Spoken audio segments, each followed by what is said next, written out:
시편 69편 1절부터 14절까지의 말씀을 읽고 말씀 나눕니다. 하나님이여 나를 구원하소서. 물들이 내 영혼에까지 흘러 들어왔나이다. 나는 설 곳이 없는 깊은 수렁에 빠지며 깊은 물에 들어가니 큰 물이 내게 넘치나이다. 내가 부르짖음으로 피곤하여 나의 목이 마르며 나의 하나님을 바라서 나의 눈이 쇠하였나이다. 까닭없이 나를 미워하는 자가 나의 머리털보다 많고 부당하게 나의 원수가 되어 나를 끊으려 하는 자가 강하였으니 내가 빼앗지 아니한 것도 물어주게 되었나이다. 하나님이여 주는 나의 우매함을 아시오니 나의 죄가 주 앞에서 숨김이 없나이다. 주 만군의 여호와여 주를 바라는 자들이 나를 인하여 수치를 당하게 하지 마옵소서. 이스라엘의 하나님이여 주를 찾는 자가 나로 말미암아 욕을 당하게 하지 마옵소서. 내가 주를 위하여 비방을 받았사오니 수치가 나의 얼굴에 덮였나이다. 내가 나의 형제에게는 객이 되고 나의 어머니의 자녀에게는 낯선 사람이 되었나이다. 주의 집을 위하는 열성이 나를 삼키고 주를 비방하는 비방이 내게 미쳤나이다. 내가 곡하고 금식하였더니 그것이 도리어 나의 욕이 되었으며 내가 붉은 배로 내 옷을 삼았더니 내가 그들의 말거리가 되었나이다. 성문에 앉은 자가 나를 비난하며 독주에 취한 무리가 나를 두고 노래하나이다. 여호와여 나를 반기시는 때에 내가 주께 기도하오니 하나님이여 많은 인자와 구원의 진리로 내게 응답하소서. 나를 수렁에서 건지사 빠지지 말게 하시고 나를 미워하는 자에게서와 깊은 물에서 건지소서. 아멘. 시편 69편의 내용은 우리가 읽은 이 반절의 분량이 안 되지만 그 앞부분이나 뒷부분에 보면 참 예수님의 생애의 어떤 장면들과도 일치되는 부분들이 많이 있습니다. 그리고 또한 이 구절들이 신약에 예수님의 생애를 통하여 그리고 그분의 어떤 생애를 묘사할 때 인용되어서 나타납니다. 다윗과 예수님이 똑같은 삶을 산 건 아닙니다.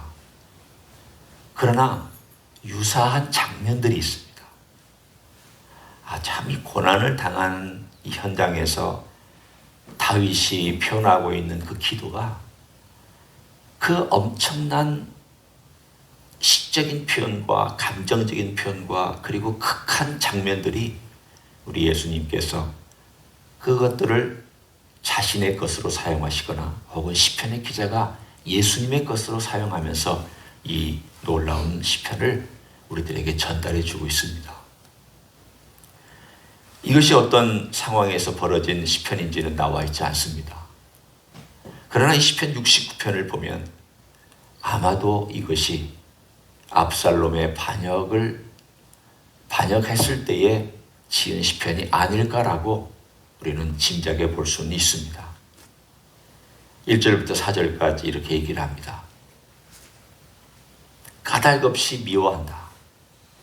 4절에 보면 나의 머리털보다 미워하는 자가 많다. 그 말은 물론 수사적인 어떤 표현이지만 대부분의 사람들이 자기를 미워하고 반역하고 칼을 들이대고 있는 위험한 상황을 이렇게 묘사합니다. 우리는 살면서 그렇게까지 배반당하지는 않아봤습니다. 물론 친구 때문에 배반당한 느낌도 있겠고 또 어떤 때는 내가 믿었던 사람이 나를 힘들게 할 때 배반당한 느낌을 받을 때도 있습니다. 그러나 다윗만큼 이렇게 심각한 배반을 당해본 적은 없습니다. 그러니까 이 상황이 그가 젊었을 때 사울에 의해서 도망다니던 그때보다도 오히려 그가 왕이 된 다음에 압살롬에 의해서 쫓겨나고 있었을 때의 상황과 조금 더 잘 어울리는 표현들입니다. 동시에 그가 그 사람들에 인해서 미워하는 사람들에 의해서만 압박을 당하는 것이 아니라 5절부터 보면은 자기의 죄 때문에도 압박을 당합니다. 5절에 이렇게 말씀합니다. 하나님이여, 주는 나의 우매함을 아시오니 나의 죄가 주 앞에서 숨김이 없나이다. 단순히 지금이 나와 있는 이 상황을 그들이 나쁜 놈입니다. 그들이 저를 까닭없이 치고 있습니다. 그들이 저에게 이상한 말로 짓거립니다. 그렇게만 말하는 것이 아니라 오늘 본문에 있는 내용처럼 하나님, 이 모든 상황이 그들의 문제 이전에 제가 가지고 있었던 문제가 심각합니다. 내 죄가 주 앞에서 숨김이 없다라는 말은 그의 생애를 통하여 쭉 과거로 돌아가 보면 제가 죄를 지어서 하나님 아버지 앞에 반역해서 이 반역의 결과로 이 사람들이 저를 반역하고 있습니다. 그런 말입니다. 주님, 제가 씨앗을 뿌렸습니다. 이 악한 씨앗을 뿌려서 제가 그 씨앗의 결과를 지금 받고 있습니다. 제 죄가 숨길 수가 없습니다. 다윗은 자기가 뿌린 것에 대하여 심각하게 고민하고 아파하고 긴 세월 동안 그것의 열매를 먹는 것 때문에도 괴로워했습니다. 우리는 책임을 잘 지지 않으려는 경향이 있습니다. 그리고 내가 잘못한 것에 대하여 쉽게 여기면서 지나치려는 경향이 있습니다. 그래야 살아남으니까. 그래야 이 세상에서 나름 절망만 하고 또 슬퍼만 할 수는 없으니까 그래, 그럴 수도 있는 거지. 살다 보면 실수도 하고 또 살다 보면 인간이 그런 죄도 질 수도 있는 거지라고 하면서 심각하게는 정당화시키고 조금 덜 심각하게는 살짝 덮어버리기도 하고, 만약에 이것을 좀 더 직면한다면 그래, 내 죄가 그 정도였구나.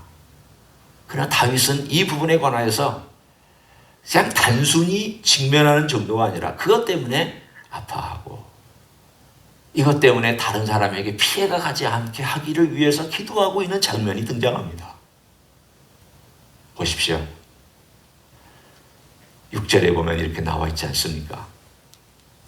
주 만군의 여호와여, 주를 바라는 자들이 나를 인하여 수치를 당하게 하지 마옵소서. 이스라엘의 하나님이여, 주를 찾는 자가 나로 말미암아 욕을 당하게 하지 마옵소서. 자기의 책임을 알고 있기 때문에 남에게 피해가 가지 않도록 하려는 이 기도를 들어보십시오. 자기가 책임을 지지 않은 사람은 남에게 피해를 가는 것에 대하여 신경 쓰지 않습니다. 내가 과연 하나님 아버지 앞에서 어떤 죄된 삶을 살았는지를 심각하게 고민하는 사람은 여러 가지 특징을 갖습니다. 그것은 그냥 과거의 사건으로만 치부해버리지 않습니다. 과거는 과거야. 끝난 거야. 내가 과거에 실패하고 실수했고 죄를 저질러서 끝난 거야. 더 이상 나를 건드리지 마. 아닙니다.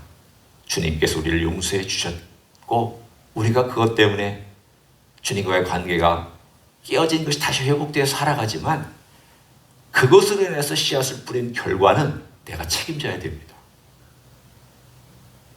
책임지지 않는 사람은 그리스도인이라고 할 수가 없습니다.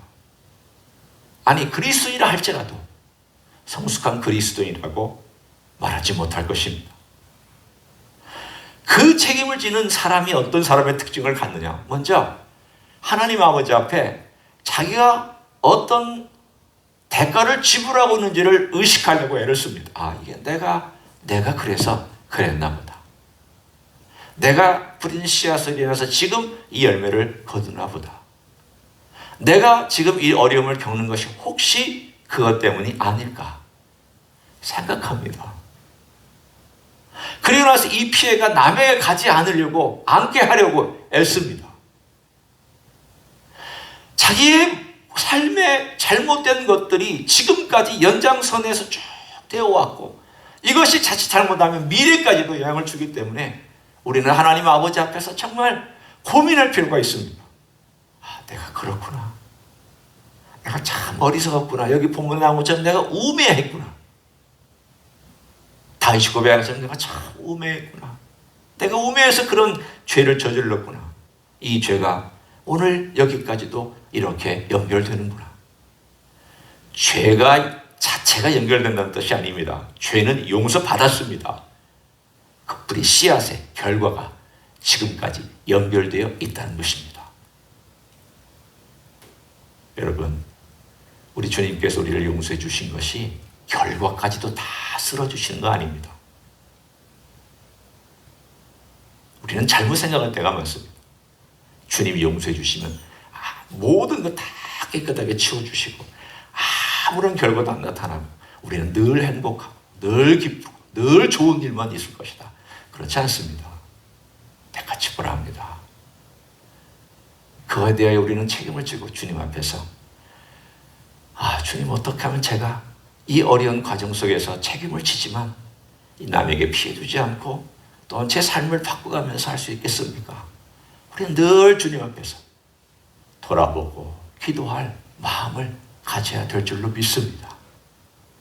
오늘 그 기도를 드리면서 그는 하나님 아버지 앞에서 이렇게 기도합니다. 현재로 돌아와서 이런 기도를 드립니다. 7절을 보십시오. 내가 주를 위하여 비방을 받았사오니 수치가 나의 얼굴에 덮였나이다. 나의 형제에게는 객이 되고 나의 어머니의 자녀에게는 낯선 사람이 되었나이다. 그의 삶이 낯선 사람이 되고 비방이 넘치고 있는데, 그 삶을 보면은 그 비방받고 있는 내용이 사실은 본문에 말하기를 주를 위하여 비방을 받았다라고 나와 있습니다. 묘하죠? 생각해 보십시오. 지금 다윗이 비방받고 있는 게 주를 위한 비방입니까? 표면적으로는 아닙니다. 적어도 다윗이 잘못했기 때문에 그 뿌린 씨앗 때문에 받는 거라는 것을 자신도 인정하고 있는데, 또 다른 면으로 보면 주를 위하여 내가 비방을 받고 있다라고 얘기를 합니다. 무슨 뜻입니까? 그의 생애 이야기로 돌아가서 생각해 봅니다. 다윗이 예루살렘을 도망올 때 제사장들이 하나님의 언약궤를 메고 다윗을 쫓아오려고 했습니다. 그러자 다윗이 아니다, 돌아가라. 하나님의 자리에, 하나님의 장막에 있어야지. 나를 따라와서는 안 된다. 그리고 제사장들 보고 돌아가게끔 하고, 그는 이것이 만약에 하나님이 주시는 고난이면 내가 받아야지. 내가 그것을 회피하고 내가 언약궤를 무슨 우상이냐, 무슨 미신이냐, 그거 의지하면서 이게 나를 보호해 줄 거라. 나는 그렇게 살지 않겠다. 이게 내가 지불해야 될 거라면 내가 지불하고, 하나님이 나를 돌아오게 해주시면 내가 돌아오고, 하나님이 나를 버리시면 나는 거기서 버림받는 것이고, 내가 거기서 끝장을 보면 끝이고, 하나님이 나를 불쌍히 여겨서 다시 되돌아켜서 이곳에 다시 예루살렘에 돌아오게 해주시면 나는 돌아올 것이다.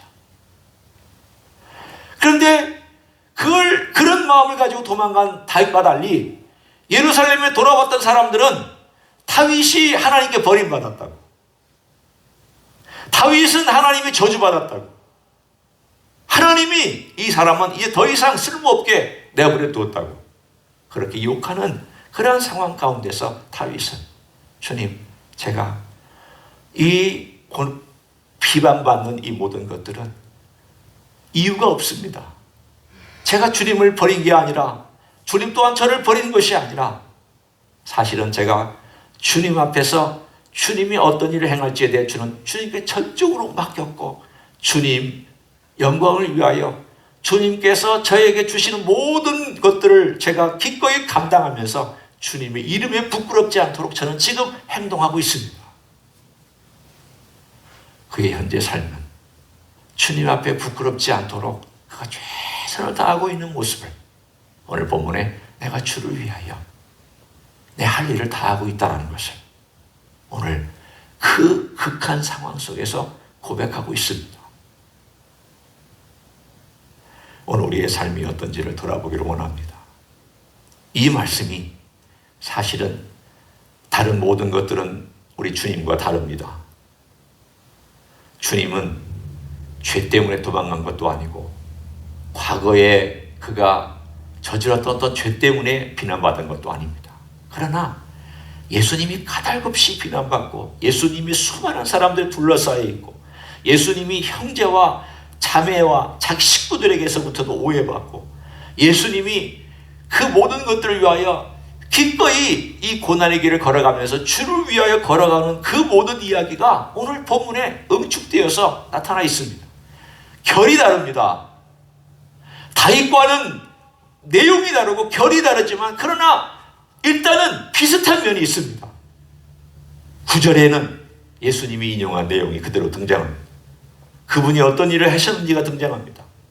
주의 집을 위하는 열성이 나를 삼키고 주를 비방하는 비방이 내게 미쳤나이다.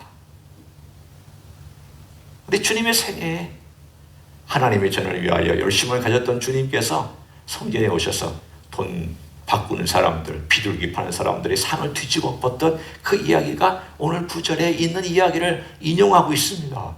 주님의 열심이 그렇게 되었다라는 것. 다윗은 하나님의 영광과 하나님의 귀한 것을 위해서 하나님의 가치를 위해서 내가 버림받더라도 하나님은 하나님이셔야 된다. 나를 위하여 나는 하나님을 이용하지 않겠다.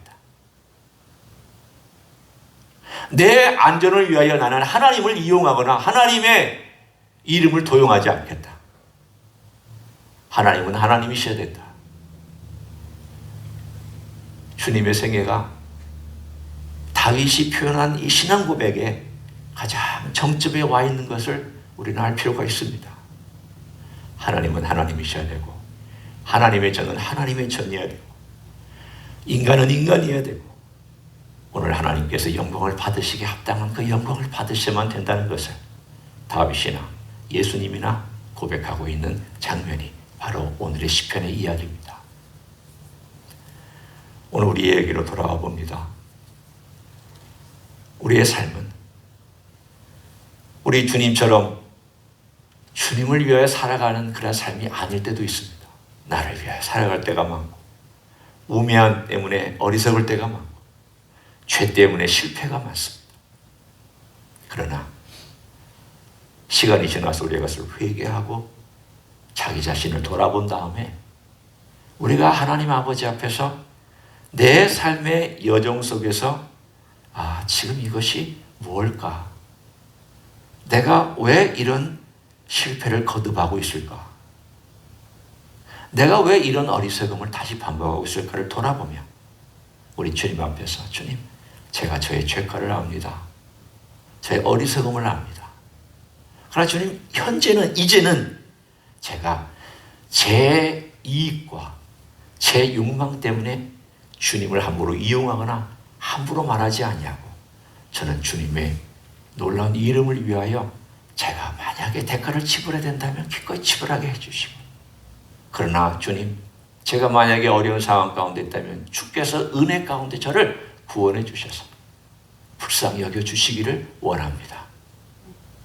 우리의 삶은 그걸 부탁할 수밖에 없습니다. 주님만 우리의 삶을 바꿔주실 수 있을 뿐만이 아니라 주님만 우리의 삶 가운데서 우리가 어떤 결과를 맞이할지에 대한 최종적인 것까지도 주님의 손에 달려 있습니다. 내가 잘 되게 해달라고, 나는 잘 될 거라고 장담할 수 없습니다. 우리는 삶을 바꿔가면서 주님께서 우리를 잘 바꿔주셔서 좋은 결과가 있기를 기대하고 부탁드리며 은혜 가운데 우리는 기다릴 수밖에 없습니다. 다시 한번 겸손히 주님의 은혜를 구합니다. 은혜를 구하며 나아가기를 원합니다. 그것밖에 없기 때문입니다. 내 힘과 내 지혜로 우리는 할 수 없기 때문입니다. 오늘 이 아침에도 우리 주님 놀라운 은혜가 여러분의 마음속에 깊이 다가와서 내 삶을 인도해 가시는 주님의 그 따뜻하고 귀하고 붙잡고 용서해 주시는 손이 얼마나 위대한지를 경험하는 귀한 시간과 하루가 되시기를 예수님의 이름으로 간절히 축원합니다. 기도하겠습니다.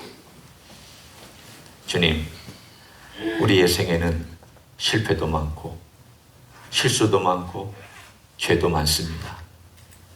그것 때문에 우리는 대가를 지불하기도 하며 지금도 그 뿌린 씨앗 때문에 우리의 삶의 여러 가지 힘들고 어려운 것들을 경험하기도 합니다.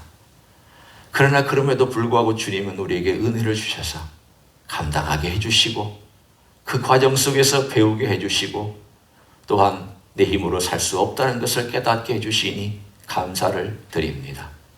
주님이여, 우리는 우리 힘으로 살아갈 수 없습니다. 우리의 힘과 결심은 약합니다. 넘어지기 쉽습니다. 실패하기 쉽습니다. 저희를 불쌍히 여겨주시기를 원합니다.